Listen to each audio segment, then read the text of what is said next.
1월 6일 금요일입니다. 오늘 함께 살펴보실 매일 성경 본문은 민수기 4장 1절에서 33절인데 1절에서 20절만 읽겠습니다.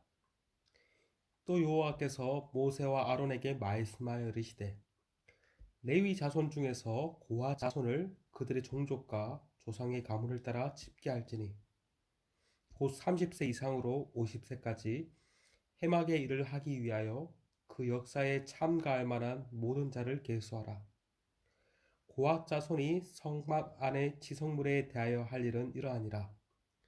진정이 전진할 때에 아론과 그의 아들들이 들어가서 칸 막는 휘장을 걷어 증거계를 덮고 그 위를 해달의 가죽으로 덮고 그 위에 순청색 보자기를 덮은 후에 그 채를 깨고 진설병의 상에 청색 보자기를 펴고 대접들과 숟가락들과 주발들과 돋는 잔들을 그 위에 두고 또 항상 진설하는 떡을 그 위에 두고 홍색 보자기를 그 위에 펴고 그것을 해달의 가죽 덮개로 덮은 후에 그 채를 깨고 청색 보자기를 취하여 등잔대와 등잔들과 불집게들과 불똥 그릇들과 그 쓰는 바 모든 기름 그릇을 덮고 등잔대와 그 모든 기구를 해달의 가죽 덮개 안에 넣어 매는 틀 위에 두고 금제단 위에 청색 보자기를 펴고 해달의 가죽 덮개로 덮고 그 채를 깨고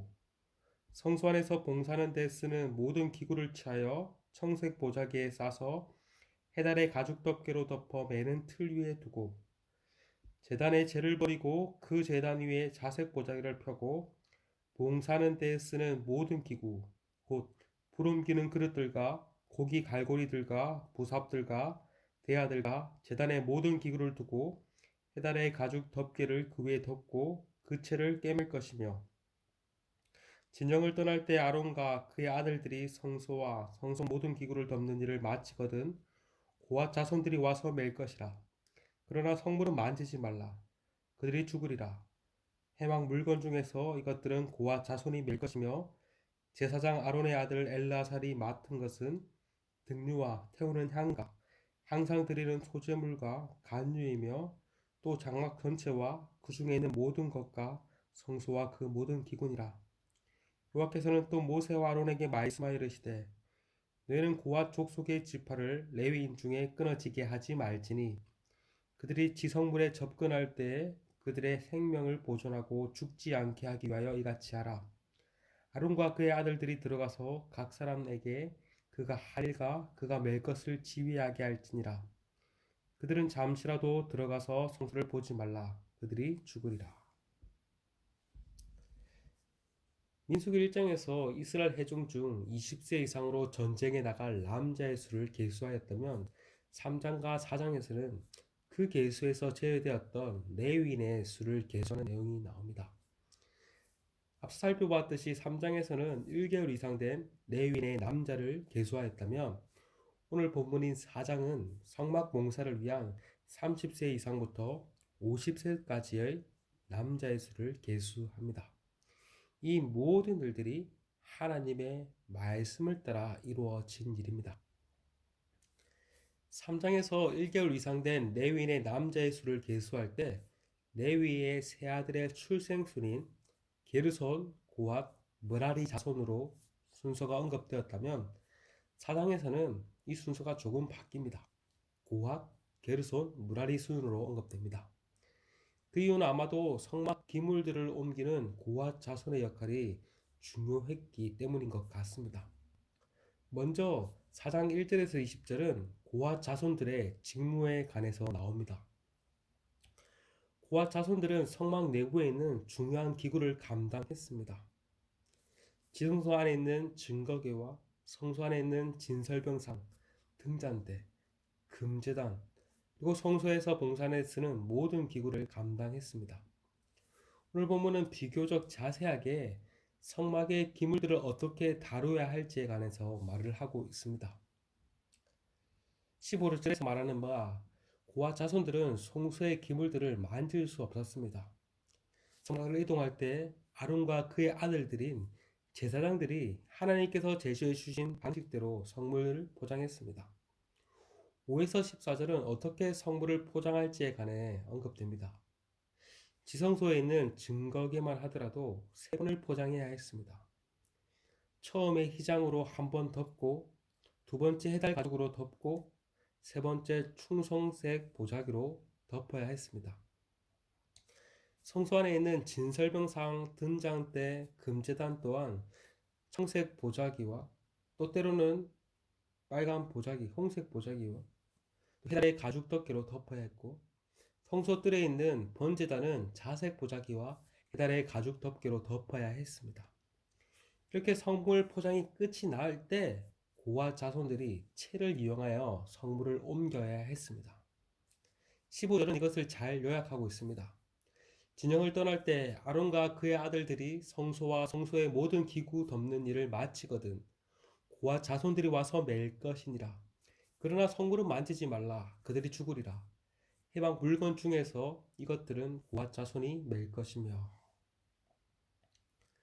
여기서 성물을 만지지 말라. 만지면 죽으리라고 말을 하는데 실제로 다윗 시대에 법궤를 예루살렘으로 옮기는 과정에서 우사가 언약궤를 만졌다가 그 자리에서 죽는 일이 발생합니다. 이처럼 아무리 성막에서 직접 봉사를 하지 않았지만 고아 자손들이 맡은 역할은 매우 막중한 일이었습니다. 두렵고 떨리는 일이었습니다. 그렇기 때문에 아무나 해서는 안 되었습니다.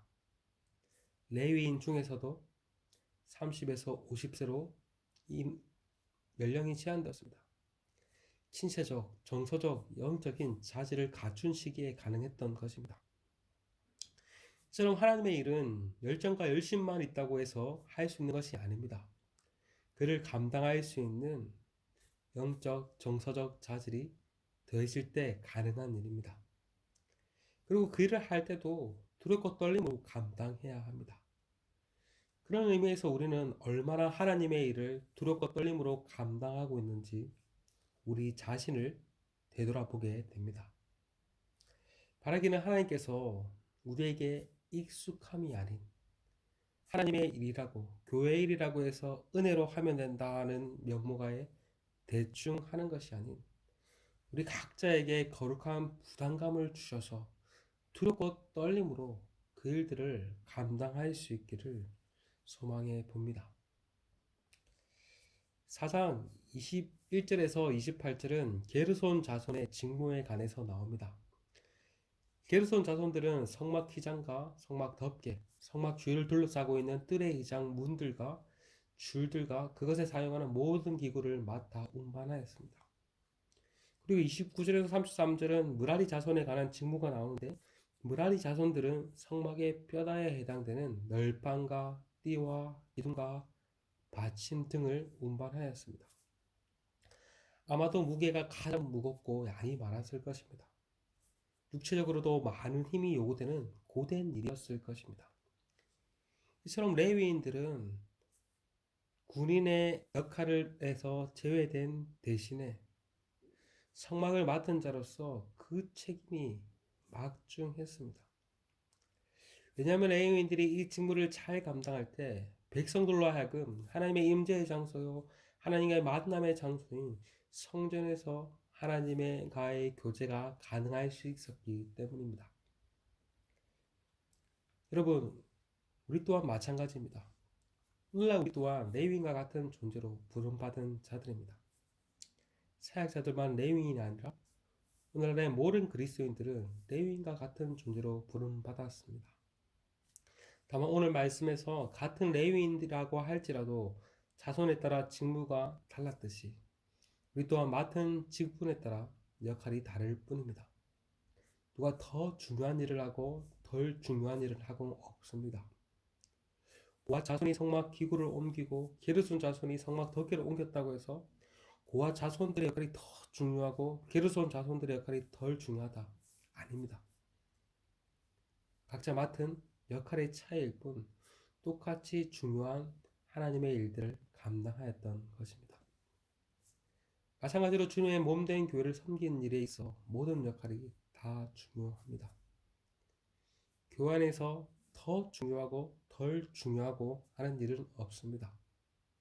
모든 일은 역할의 차이지 무엇이 더 중요하고 덜 중요하고는 없습니다. 지금 우리가 자신이 하나님께서 부르신과 은사에 따라서 그 역할들을 잘 감당할 때 그로 인해서 오늘날의 성막인 우리 교회 공동체가 하나님의 임재의 장소요, 하나님의 교제의 장소로서 그 역할들을 잘 감당할 수 있을 것입니다. 바라기는 우리 공동체 가운데도 그러한 은혜가 있기를 원합니다. 공동체 안에서 사역자들만, 소수의 사람들만, 중직자들만 많은 일들을 하는 것이 아니라 각자의 부르심과 그 은사에 따라서 작은 일이라고 할지라도 남들이 인정해 주지 않는 일이라 할지라도 그 일들을 묵묵하고 두렵고 떨림으로 감당함으로써 우리 공동체가 더욱더 하나님이 보시기에 아름답고 합당한 그러한 공동체가 되기를 간절히 소망합니다.